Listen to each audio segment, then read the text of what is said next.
Direction le Québec maintenant, puisque nous allons parler de cinéma, bien sûr, de financement du cinéma, avec Martina au Québec. Bonjour Martina. Bonjour, je salue tout le monde qui écoute, puis merci pour l'invitation, ça me fait grandement plaisir d'être avec vous. Alors pour ceux qui ne vous connaîtraient pas, on va faire un petit peu les présentations. En quelques mots, votre parcours, Martina, de Prague au Québec et ce qui vous a conduit à devenir productrice, réalisatrice, scénariste. Racontez-nous. Heu, En effet, ici au Québec, je vis depuis 30 ans et je suis, originaire de Prague, donc je suis tchèque d'origine et je suis ce qu'on appelle ici néo-canadien en, politically correct et puis, une importée qui est un petit peu moins correcte là, mais c'est ça ce que je suis. Donc je flotte entre les 2 cultures, entre, l'Europe de l'Est et Canada. Ce qui m'a peut-être permis de voir, la distribution et la production du film un petit peu différemment que mes collègues qui sont nés ici et qui ont été influencés par des études, en production, en distribution, dans des différentes universités, cégeps, qui sont basés ici et donc je produis et distribue un petit peu différemment de tout le monde. Alors c'est ça qui motive mon appel aujourd'hui. Qu'est-ce qui fait cette grosse différence avec les distributions traditionnelles que l'on connaît tous? Mmh. Quel est votre rapport avec le financement? Racontez-nous, parce que c'est intéressant que vous preniez la parole aujourd'hui sur la place de la création artistique face aux impératifs économiques du cinéma. Vous savez, le peintre doit trouver, je sais pas, du des dissolvantes, des peintures à l'huile. Il faut qu'il se finance aussi, donc il y a toujours ces côtés qu'il faut un petit peu d'argent pour faire ce qu'on veut faire. Peut-être juste la danse, reste encore, un moyen où on peut mais quand même, il faut se vêtir, hein. Donc il y a toujours ce côté où trouver un petit peu d'argent pour faire ce qu'on veut faire. Et bon, alors le discours que je vois présentement beaucoup, beaucoup, c'est que, on se pose plutôt question: «Comment on va faire l'argent avec l'art?»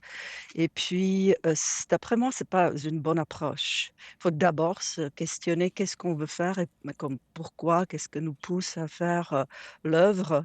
Donc moi, je considère encore des films comme des œuvres et non combien on va faire ou combien ça va nous apporter à la fin, puis se lancer dans une en effet, dans des discours économiques. J'ai rien contre faire l'argent, mais c'est pas le but de cinéma indépendant. C'est plutôt, trouver des voix qui sont pas nécessairement, hem, représentées par les grands producteurs, du cinéma et oser quelque part aussi, se lancer dans des choses loufoques, pourquoi pas, mais c'est quelque chose qui nous tient à cœur et donc en production indépendant, on a encore cette possibilité, cette permission de le faire. Sinon, le cinéma indépendant industriel est rendu extrêmement, figé dans le système. Tout le monde doit faire exactement des tâches qui sont déterminées, la distribution est très rigide et cetera et puis ce n'est pas le milieu que j'ai aimé dans le cinéma, car je suis vieille, donc j'ai réussi encore goûter au cinéma vraiment indépendant, on faisait vraiment, comme bon, on se ramasse autour de caméras et on le fait et parfois, les cadres ne sont même pas encore, établis, puis, les trains, ce sont des vrais trains, puis on les attend, puis quand le train est en retard, on est comme: «Oh mon Dieu, on a tellement dépensé de pellicules à attendre ce train». Donc, c'est une autre façon et mais il faut quand même être viable, puis peut-être votre question peut se poser sur ça, comment cinéma. je fais?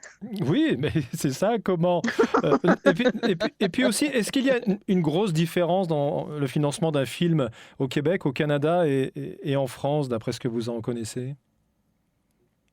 Je connais très bien le financement européen car, je connais les programmes de Eurimage, car j'ai fait des coproductions Mmh. avec, Europe souvent et donc en effet, c'est copier-coller. C'est exactement la même chose. D'ailleurs, le système, les gens ne le savent pas peut-être, bon, à l'extérieur du cinéma, a été inventé au Canada.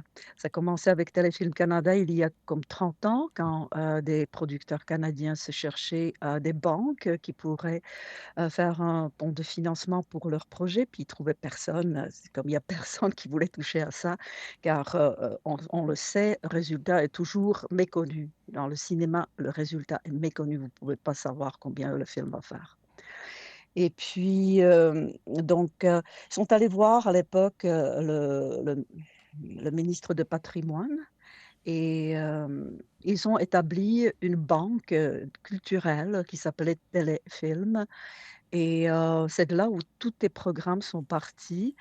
Ils se sont dotés comme un des premiers pays, des crédits d'impôt, donc pour stimuler, le main-d'œuvre qui travaille au cinéma et puis, ça a été repris. D'ailleurs, je crois un des premiers pays, en Europe qui en effet a présenter cette idée de stimuler le main-d'œuvre, c'était Belgique Mmh. et c'était une dame qui travaillait à la Société de développement des entreprises culturelles du Québec qui a mené cette idée au gouvernement en Belgique, d'où était ressortissante. Et donc, c'est exactement la même chose D'accord. Heu, au niveau institutionnel, ouais. disons. Et là, j'en viens effectivement à à la question, c'est que, bah, vous affirmez vous-même d'ailleurs que le cinéma n'est pas un produit financier, mais un film coûte beaucoup d'argent. Donc comment s'en sortir? Comment gagner sa vie avec le cinéma? Est-ce que l'on peut? Ah mais il faut toujours penser comment on va le distribuer en premier et c'est là où, chez Markova, on regarde ça de très près. Donc avant qu'on ne se lance dans un projet, on se dit, «Bon, on peut aller dans ces pays-là, on peut, travailler avec ces agents-là, on peut ces agents de vente-là, on peut distribuer, sur ces territoires au cinéma». On fait le calcul, combien ça pourrait nous rapporter, puis c'est de là, doit, découler notre budget. On n'a pas le choix car nous sommes, indépendants des institutions. On ne demande pas de subventions et donc cette diversification de rentabilité, si vous voulez, fait notre force et on parle souvent présentement des plateformes numériques de diffusion, mais on oublie souvent qu'il y a YouTube Mmh. et je viens d'avoir les statistiques, qui sont venues, qui m'ont été offerts là mmh, sur YouTube et cinéma indépendant et YouTube mène, hein, c'est comme 26 des gens regardent des films sur YouTube et YouTube, à cause de ça, ils se sont fait une autre étude de quelle manière les gens regardent aujourd'hui, YouTube et c'est avec, l'écran chez eux, le grand écran de téléviseur, assez surprenamment. Presque 70 des gens aujourd'hui ne regardent plus YouTube sur leur téléphone Mmh. ou sur leur, tablette, mais en s'assoyant au salon, puis ils regardent le film à l'écran de téléviseur. Donc c'est encourageant et puis dans cette philosophie, on s'est dit: «Bon, on va avoir notre chaîne à nous, où on présente, des films francophones, c'est des longs métrages» et ça fonctionne bien. On a déjà 40 000 d'abonnés et puis notre film, vedette, a été vu 5 millions de fois, Ouais. donc ça fonctionne. Mmh. Bah, oui, ces plateformes disposent d'ailleurs de données, extrêmement précises, hein, sur les comportements du public, et peuvent orienter les projets vers des formats, on va dire, supposés efficaces. C'est des données qui peuvent, vous aider, vous, dans le processus de création et de distribution d'un film? Absolument, on se rend compte que les films sont vus, sur des marchés précis, puis ce sont des marchés francophones Et ces marchés-là sont un petit peu négligés par des plateformes. On se comprend qu'ils se sont bien sûr réveillés, qu'ils se sont dotés des politiques de produire des films, disons en Europe, produisent des films locaux, si vous voulez. Mais vous savez, par exemple, Netflix, ils ont juste deux directrices. Une est aux Pays-Bas et l'autre est en Pologne.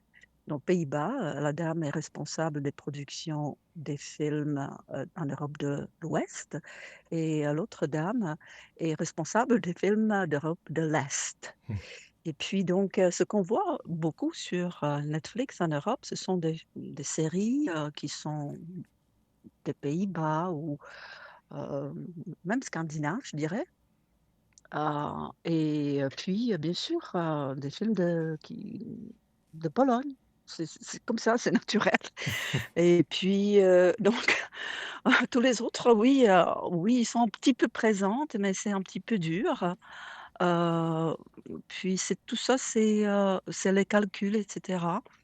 Moi, je trouve qu'il faut y aller un petit peu différemment. Oui, nous avons quelques productions qui sont chez Netflix, par exemple. Oui, je les boude pas, puis, mais c'est pas en rêvant d'être sur Netflix qu'on peut faire le film. Il faut vraiment se poser d'abord la question, qu'est-ce qui nous inquiète dans notre société autour de nous? C'est quoi qu'on aimerait raconter? Et après, à partir de là, euh, se doter d'une stratégie de distribution. De nos jours, si on veut être un producteur indépendant, il faut qu'on soit aussi un distributeur indépendant. Il faut se doter de cet esprit. Et d'ailleurs, c'est pas moi qui l'ai inventé, hein, je vous rassure. Je suis juste une élève de, de- de mes confrères aux États-Unis. Si je peux me permettre de vous raconter une Ah histoire, oui, c'est bon? bien sûr. On a encore le temps. Oui. Euh, Quand je commençais, j'ai fait comme tout le monde, là. Je me suis dit où commencer. Donc, je suis allée voir les marchés comme IMC à Santa Barbara ou à Cannes, il y a un marché de films, à Berlin. Et les gens qui étaient les plus gentils, les plus ouverts avec moi, assez drôlement, c'était des Américains. Et j'ai assisté à plusieurs ventes. Par exemple, il y avait un film, je me souviens, là, que moi, j'ai réussi à vendre en République tchèque. Il y avait un film que le producteur a vendu pour $500 au Vietnam. Puis je lui ai demandé, mais comment tu fais? C'est vraiment pas beaucoup d'argent. Je dis, Martina, mais chaque cent noir compte. J'ai 52 pays, si je peux vendre 500 pièces. Puis les gens au Vietnam, ils n'ont pas d'argent. Ils n'ont pas d'argent pour acheter des films. Donc, ils vont acheter au moins mon film à moi. Et puis, c'est mon argent que j'ai investi dans le film.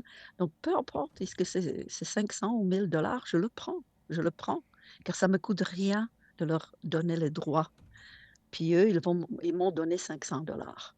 Et puis je me suis dit, mais c'est intéressant. Je pourrais peut-être, bon, je profitais de mes liens avec République tchèque, acheter des droits sur des bons films canadiens, québécois, puis les vendre en République tchèque. J'étais comme, oh, ok, je trouvais quelque chose d'intéressant ici. Je pourrais exporter les films qui me plaisent, que j'ai vus, puis que je sais qu'ils ne sont pas vendus à l'international. Je suis allée voir un producteur et je lui ai proposé acheter une série télévisée que j'ai aimée à l'époque beaucoup. Puis je lui ai dit, je pense qu'ils sont capables de payer comme 250 dollars pour 30 minutes d'émission. Puis il m'a regardé, il a dit, écoutez, moi j'ai produit cette émission, cette série, avec l'argent public de Téléfilm Canada. Ils ont investi 6 millions dans la série.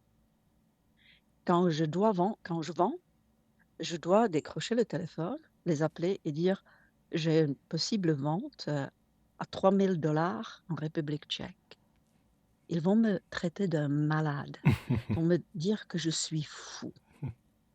Je ne peux pas le faire et je ne vais pas le faire. C'est pour ça qu'on ne les voit pas, ces films-là. Et oui. Et puis, je me suis dit, d'accord.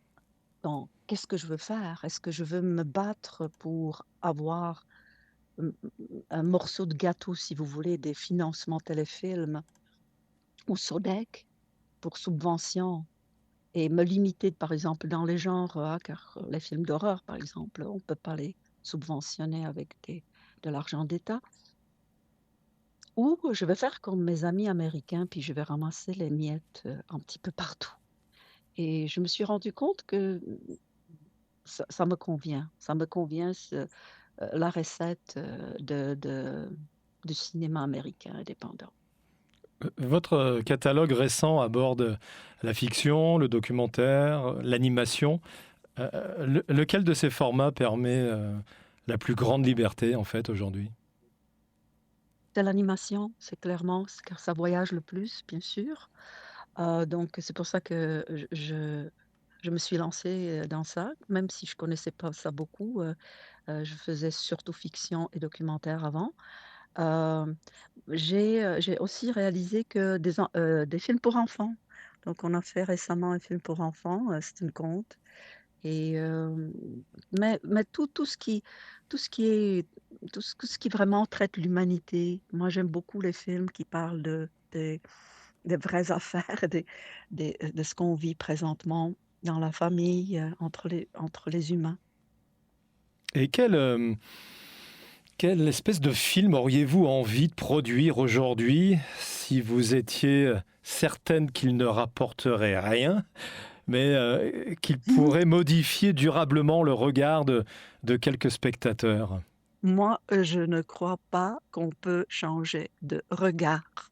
Je ne crois pas qu'on peut éduquer avec nos films. Je crois qu'on peut, heu, divertir. C'est pour moi le film, vraiment, heu la chose la plus importante, c'est divertir et émotionnellement se brancher, si vous voulez. D'être là, puis des sentiments habituellement ne changent pas grand-chose, car, les gens ressentent quelque chose, peut-être après ils peuvent réfléchir, peut-être, mais, je veux pas changer le monde, je veux le divertir. On va donner pour conclure les moyens de suivre aussi votre actualité. Vous nous parliez de votre chaîne YouTube notamment. Oh, vous êtes tellement aimable. Merci beaucoup, hein. J'apprécie que je peux annoncer notre site. En effet, c'est très facile. Vous pouvez trouver les films sur YouTube en écrivant, dans la loupe là que questionnez, bon, vous cherchez quelque chose. Le mot Markova, Marcova, donc avec un C, Markova Production. Puis la chaîne va apparaître. Eh ben, on ira voir tout de suite. Voilà, on va OK? on y va. En tout cas, merci Oui. infiniment, Martina. On aurait pu discuter pendant des heures comme ça. Ah, mais ça va me faire plaisir, d'autant plus que moi, en vivant au Québec, je connaissais pas l'existence de votre radio. Puis c'est grâce à l'entrevue que j'ai découvert Radio du Cinéma et je suis maintenant une fan. J'écoute tout le temps. C'est très agréable. Puis merci beaucoup. Et en tant que professionnel, n'hésitez pas à nous dire ce qui vous manque sur la radio du cinéma. Oh, d'accord. Bon, mais c'est une belle invitation. D'accord, entendu. Merci, à Bon, au bientôt en tout plaisir de cas. vous voir sur Markova Productions. Avec plaisir. À Au bientôt. revoir. Au revoir. Au revoir.